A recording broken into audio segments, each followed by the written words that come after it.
Imagine you had enough information about a place you want to fish before heading to set destination.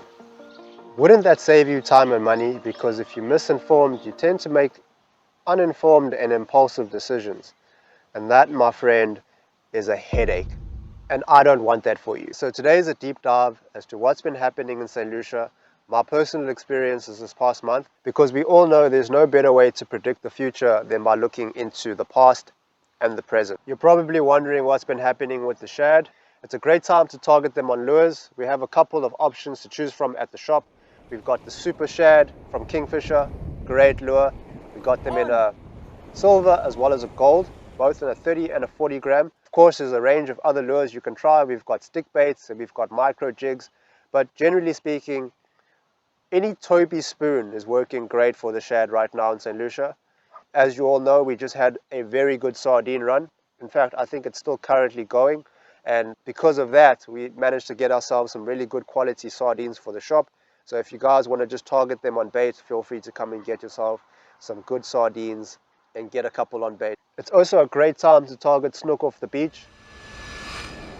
This guy just got a snook right here in the dirty water on a slow pitch jig.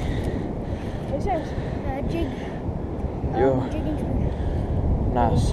Catching snook off the beach isn't the easiest feat to accomplish. That's why having the right tools for the job is essential. So this is what you're going to need. You're going to need a surf spinning rod. A 10-foot will do, but preferably you want an 11-foot. You're also going to need a decent grinder for spinning. I like Shimano grinders. A 5000 will do the trick. You also want to spool that reel with about 30 pounds of braid. Just another side note, that if you want to get better distance from spinning, you want to use the lightest braid possible. So if you can get away with like a 20 pound, that would be perfect, because as we know, if you might not know this, but snook tend to be a bit far out.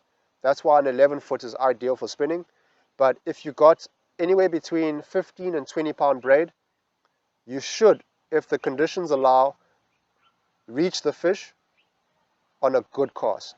When it comes to spinning reels, you kind of want to get yourself something with a high ratio, something like a 6-to-1, a 5-to-1.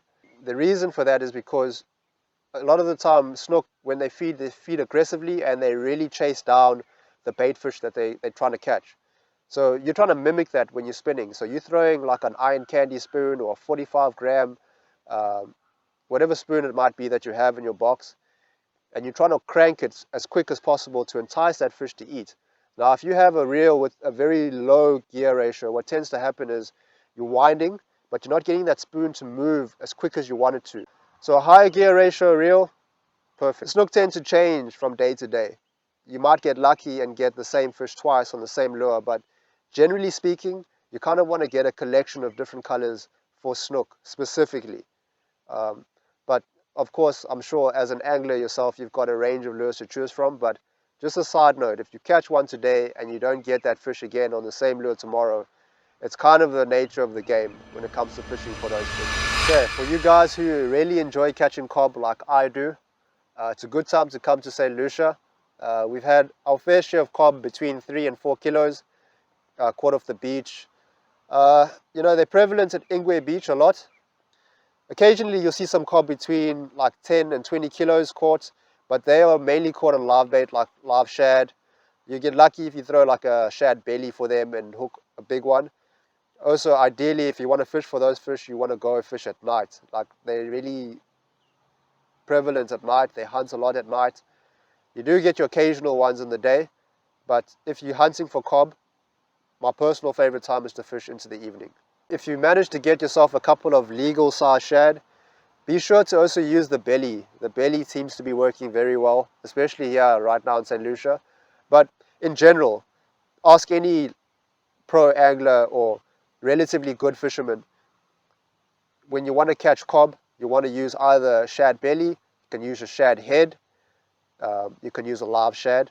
Of course, the other nights, I'll get to that story in a minute about what actually happened, but I got a cob, basically, long story short, on a red-eye belly. But if you get yourself shad belly, that's like the best bait for that fish. So to the story, the other night, myself and a very good angler and a very close friend of mine here in St Lucia, wanted to try our luck on the beach. No, the idea was we were going to go fish into the dark from about 6. We had an idea of what we were looking for, so we headed out. The conditions were like really good. It was one of those nights where it was like a half moon, very flat, not a lot of swell. And, we, with a bit of perseverance and luck, we managed to get some fish. Matthew got a nice cob of about 4.5 kilos. I managed to get one as well, which was 4 kilos. Funny story, what happened was as well, there were some guys standing next to us and another angler to our left of us. And, he went on tight first with the fish. We saw him land this fish. We were like, okay, cool, there's a cobby there. I was baiting up, I duffed a fish. Then I was baiting up next to my bait box, and Matthew comes up to me and he's like, hey, why'd you miss your fish? So he's standing there with the 4.5 kilo cob. I'm like, oh gosh, now I have to catch a fish. So I put on this red bait, this red eye, and I throw out for this fish. And it wasn't even 10 minutes. I got pressed. I pulled this fish, 4 kilo fish. I was happy to get that. And the rest I was just fishing, like if I had to catch another one, it was going to be released. We often do catch and release, but now and again I keep 1 or 2 fish for the house. Nothing wrong with that. And of course, remember guys, cob has to be 60 to be legal, and you're only allowed 1 per person. Back to the story, I got sidetracked. So what happened was I hooked my fish, and then next to me some guys were fishing, and they hooked a fish, and then a guy after them hooked another fish. So, and then after that it got very, very quiet for some reason. So what I'm thinking was the shoal, which is basically swimming past, and we just happened to be in the right place at the right time. But in general, if you come to St Lucia now, as of recording this video, you should be able to get yourself some cob if you target them the right way and you have the right baits. And feel free to pop into the shop. I'll give you some advice. I'll give you some traces that you can use. If you want to make your own traces, I'll get you set up for everything you need to catch a cob.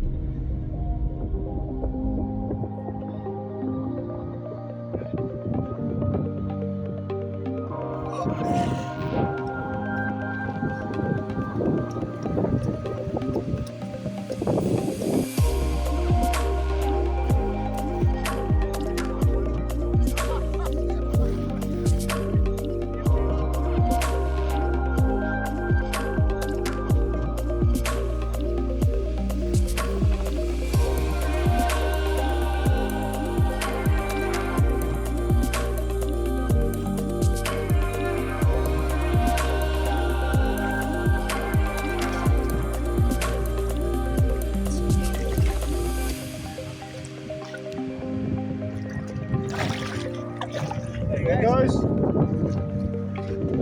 Another cob. Well done. Boy.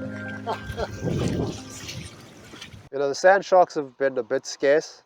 A good mate of mine caught a couple the other day. In fact, I think it was like last month. So like there have been sandies, but they're not full up, but you can fish for them. Speaking of non-heads, Matthew hooked a massive honeycomb ray. I think it was like 70 plus the other night. Pretty impressive fish. And just to put into perspective, a honeycomb ray versus like a brown is like, it's like fighting your high school bully versus fighting your dad. And your dad is Khabib from UFC. It's a different ball game. Those fish are just extremely strong, and to hook a 70 kilo one, I know a couple guys who've done it. I've got a couple friends in Richards Bay that have hooked those fish. And look, I've hooked a honeycomb before I started content creation, and I can tell you it's the strongest non-ed I've ever fought. And mine wasn't even that big. It was like a 20 kilo. It was a baby, considering those things grow up to like 100 kilos. So if you guys are aware of honeycomb rays, you know what I'm talking about. But if you aren't, just know that if you ever want to target those fish, go prepared. Because the only way you're going to win that fight is if you kick your dad in the nuts. That's the only way you're going to win that fight. If you go with anything lighter than like a 20-pound Saragossa with 50-pound braid, it's not going to end well. Look, there have been occasions where you can nurse a fish and fight this fish, but most of the time, for the most part, it's not going to work. So if you're looking to target honeycomb rays, consider getting yourself like a Gosa 20,000 or any reel of that caliber, really, like a Spinfisher 8.5 or what else, a Slammer 8.5. Those type of reels, those are the reels you kind of want to use to target honeycombs and sandies, browns, all those type of big non-eds. So look at getting something decent if that's what you want to do. Another thing that's pretty cool is if you come here to St Lucia, we have a great estuary that you can fish for really quality fish. We've got a river mouth that you can fish for perch. Myself and a couple of friends have been doing extremely well in them. I'm new into the jigging, and they've been fishing here for years, and they tell me, you know, Boise, you want to fish here on this specific tide, using these type of jigs, this type of setup, and I find it like one of the best ways to relax and catch decent fish. So you want to come and fish for perch here if you like that type of fishing. Again, come see me at the shop. I'll get you set up with everything you need.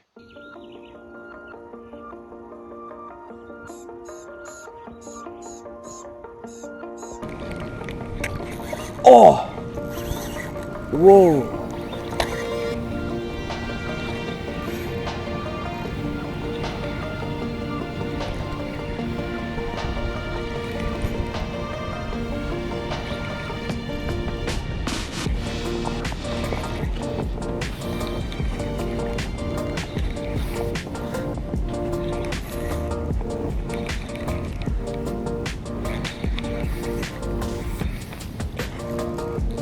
Hey, my bro.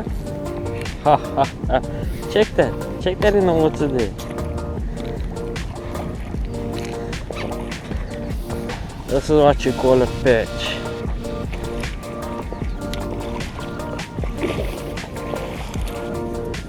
Wait.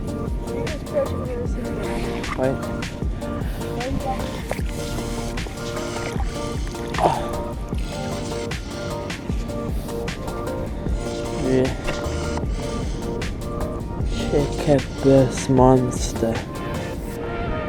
Ha, take a photo. Boy. Never in my life I'll keep a big one.